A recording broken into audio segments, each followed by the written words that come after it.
കൂട്ടുകാരെ, കഴിഞ്ഞ ആഴ്ച ഞാൻ വീഡിയോ ഇട്ടില്ല കേട്ടോ. കഴിഞ്ഞ തിങ്കളാഴ്ച ഈസ്റ്ററും കാര്യങ്ങളൊക്കെ അല്ലായിരുന്നോ, പിന്നെ വേറെ കുറച്ച് തിരക്കൊക്കെ ആയിപ്പോയി, അതുകൊണ്ട് വീഡിയോ ഇടാൻ കഴിഞ്ഞില്ല, സോറി.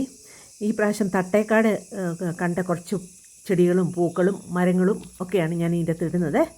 എല്ലാവരും അവസാനം വരെ വീഡിയോ കാണണേ. ഇതിൻ്റെ അകത്ത് വ്യത്യസ്തമായ കാര്യങ്ങളാണ് ഇട്ടിരിക്കുന്നത് കേട്ടോ. നിങ്ങൾക്ക് ഉറപ്പായിട്ടും ഇഷ്ടപ്പെടും.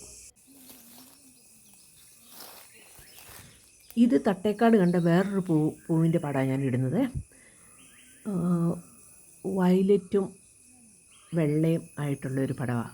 പെട്ടെന്ന് കണ്ടപ്പം ഓർക്കിഡാണെന്ന് തോന്നി. പക്ഷേ ഗ്രൗണ്ടിൽ വളരുന്നത് കൊണ്ട് ഒരു സംശയം തോന്നി. ഞങ്ങൾ അടുത്ത് പോയി നോക്കിയപ്പോൾ അത് ലില്ലിയുടെ വർഗ്ഗത്തിൽപ്പെട്ടതാണെന്ന് തോന്നുന്നു. ഇതിൻ്റെ പേരറിയാവുന്ന ആരെങ്കിലും ഉണ്ടെങ്കിൽ അതിൻ്റെ ഒന്ന് കമൻറ്റ് ചെയ്യണം കേട്ടോ. ഈ പൂക്കളിങ്ങനെ ആ പ്രദേശം മുഴുവൻ ഇങ്ങനെ ഉണ്ടായി നിൽക്കുക. നല്ല രസമാണ് കാണാനായിട്ട് കേട്ടോ. പക്ഷേ അതിൻ്റെ അകത്തുകൂടെ ഈ പൂക്കളിലൊന്നും ചവിട്ടാതെ നടക്കാൻ ഭയങ്കര പാടായിരുന്നു. കാരണം കരിയിലയുണ്ട്, ശബ്ദവും കേൾക്കും, പൂക്കളെ ചവിട്ടാതെ നടക്കുകയും ചെയ്യണം. അതുകൊണ്ട് പക്ഷെ നല്ല രസമായിരുന്നു കാണാൻ കേട്ടോ. ലില്ലി വർഗ്ഗത്തിൽപ്പെട്ടതാണെന്ന് തോന്നുന്നു. ഞാൻ ഇതിൻ്റെ കുറച്ച് ഫോട്ടോസായിട്ട് എടുത്തിട്ടുണ്ട്, അത് ഞാൻ ഇടാം. ഈ മൊബൈലിൽ എടുക്കാനായിട്ട് കുറച്ച് പാടായിരുന്നു. സാധാരണ ഇങ്ങനെയൊക്കെ അടുത്ത് കിട്ടുന്നത് എടുക്കാൻ പ്രയാസമില്ലാത്തതാണ്. പക്ഷേ ഇതെന്താണോ, ഇത് കുറച്ച് പാട് തോന്നി, പ്രയാസം തോന്നി എടുക്കാനായിട്ടേ. അവസാനം ഫോട്ടോസ് ഇടാം, അന്നേരം നിങ്ങൾക്ക് കുറച്ചുകൂടെ ക്ലിയറായിട്ട് കാണാം.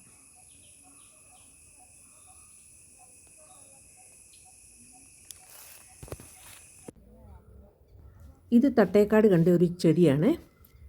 കൂടെയുള്ളവർ പറഞ്ഞത് ഇത് നറുനീണ്ടിയാണെന്നാണ് പറഞ്ഞത് കേട്ടോ. അങ്ങനെ ചില പ്രത്യേകതയുള്ള ചെടികളൊക്കെ തട്ടേക്കാട് നമുക്ക് കാണാൻ പറ്റുമേ. ഇത് നിലപ്പനയാണ്. അതിൻ്റെ പൂ കണ്ടോ, മഞ്ഞ കളർ. ആ പൂ കണ്ട് നമുക്ക് തിരിച്ചറിയാം. പിന്നെ അതൊരു പനയുടെ പോലെ ഒരിലയാണ്. ഇത് അവിടെ കണ്ട വേറൊരു മരമാണ്. ആ മരത്തെ മുഴുവൻ ഈ ആട്ടുകാൽ എന്ന് പറഞ്ഞ് നിങ്ങളൊരു സംഭവം കേട്ടിട്ടുണ്ടോ? അത് നമുക്ക് സൂപ്പ് ഉണ്ടാക്കി കുടിക്കുകയൊക്കെ ചെയ്യാവുന്ന ഒന്ന്. അപ്പം അത് ഈ മരം നിറച്ചതാണ്.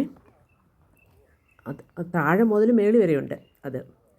പിന്നെ ഇതിൽ ഓർക്കിഡ് പോലെ എന്തോ ഒരു സംഭവം ചെടിയുണ്ട് കേട്ടോ. ഇതേ കയറി കിടപ്പുണ്ടേ, ഞാൻ കാണിക്കാം.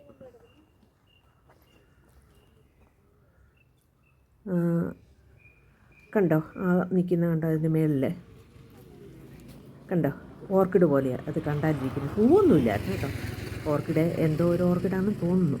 ഇതിൻ്റെ ഈ ആറ്റുകാൽ ഇതെല്ലാം പിടിച്ചിരിക്കുന്നതിൻ്റെ ഒരു ഫോട്ടോ ഞാൻ അവസാനം ഇടാവേ. അത് താഴെ കിടന്നൊരെണ്ണം കണ്ടായിരുന്നു, അപ്പോൾ അതിൻ്റെ ഫോട്ടോ എടുത്തിട്ടുണ്ട്, ഞാൻ കാണിക്കാമേ. ഇത് ഞാൻ ഫോട്ടോ അല്ല എടുത്ത വീഡിയോ തന്നെയായിരുന്നു കേട്ടോ. ഇതാണ് ആ സംഭവമേ, ആട്ടുകാൽ എന്ന് പറയുന്നത്. ഇതിനകത്ത് കിഴങ്ങുണ്ട്. ആ കിഴങ്ങാണ് ഇതുണ്ടാക്കുന്നത്, സൂപ്പ് ഉണ്ടാക്കുന്നത്. ഈ മരത്തെ കിടക്കുന്ന കാ നിങ്ങൾ കണ്ടിട്ടുണ്ടോ? ഈ കായയുടെ പേര് മൂട്ടിപ്പഴം എന്നാണ്. ഇത് പഴുക്കുമ്പോൾ നല്ല ചുമന്ന കളറാണ്. ഇതിപ്പം പച്ചക്കായാണ്. ഇത് പഴുത്ത് കഴിയുമ്പം ആമ, മ്ലാവ്, കരടി ഒക്കെ വന്ന് കഴിക്കുവേ. കരടിക്ക് ഭയങ്കര ഇഷ്ടമുള്ള പഴമാണ് ഇത് പഴുക്കുമ്പോൾ എപ്പോഴും കരടി ഇതിൻ്റെ ചോട്ടിൽ കാണാമെന്നാണ് പറയുന്നത്. ഇത് മരുതെന്ന് പറഞ്ഞ ഒരു ചെടിയുടെ ഒരു മരത്തിൻ്റെ കായാണെന്നാണ് ഞങ്ങളുടെ കൂടെ വന്ന ഗൈഡ് പറഞ്ഞത്. ഇത് നമ്മൾ കിലുക്കി നോക്കുമ്പോൾ, ഒരു കായ എടുത്തിട്ട് കിലുക്കി നോക്കുവാണെങ്കിൽ ഇത് കിലുങ്ങുന്ന ഒച്ച കേൾക്കാമെന്ന് പറഞ്ഞ്. ഞാൻ കിലുക്കി നോക്കിയപ്പം ചെറുതായിട്ട് ഒച്ച കേൾക്കുന്നുണ്ട്. എല്ലാം കൂടെ പിടിച്ച് കിലുക്കുമ്പോൾ നല്ല കിലുങ്ങുന്ന ഒച്ച കേൾക്കുന്നുണ്ട്. ഇതിപ്പോൾ ഞാൻ കാണിക്കാം കേട്ടോ, കിലുങ്ങുന്ന കാണിക്കാവേ.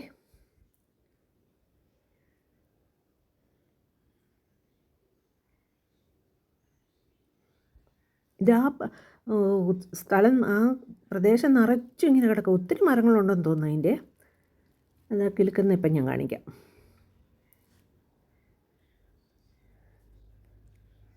ഇതാണ് കായ കേട്ടോ. ശബ്ദം കേൾക്കാൻ പറ്റുമെന്ന് തോന്നുന്നില്ല കേട്ടോ. ഇതിൻ്റെ അകത്ത് ശബ്ദം കേൾക്കുന്നില്ല. നമ്മൾ കൈ പിടിച്ച് കിലുക്കുമ്പോൾ അതിൻ്റെ ശബ്ദം കേൾക്കുന്നുണ്ട്. പിന്നെ എല്ലാം കൂടെ പിടിച്ചിങ്ങനെ കുലുക്കുവാണെങ്കിൽ ശബ്ദം കേൾക്കും. എല്ലാം കൂടെ പിടിച്ച് കുലുക്കുമ്പോൾ ശബ്ദം കേൾക്കുവേ. അതിൻ്റെ ചിറക് പോലെയാണ് അതിൻ്റെ സൈഡിരിക്കുന്നത്. ആ കുരു കഴിഞ്ഞ് ചുറ്റും ചിറക് പോലെ ഇരിക്കുന്നത്. നല്ല രസമാണ്. അത് അത് കയ്യിലെടുത്ത് കുലുക്കാനൊക്കെ നല്ല രസമാണ് കേട്ടോ.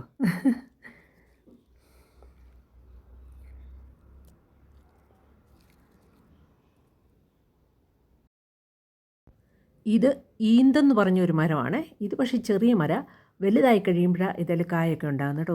ഒത്തിരി പൊക്കമൊന്നും വെക്കുകയില്ല കേട്ടോ. ഇതിൻ്റെ കാ തിന്നാനൊന്നും പച്ചയ്ക്ക് തിന്നാൻ കൊള്ളുകയില്ല. വീഡിയോ ഇഷ്ടമായാൽ ലൈക്കും കമൻറ്റും ഷെയറും സബ്സ്ക്രൈബും ഒക്കെ ചെയ്യണേ. സപ്പോർട്ട് ചെയ്യണം എല്ലാവരും കേട്ടോ. Okay, bye, thank U.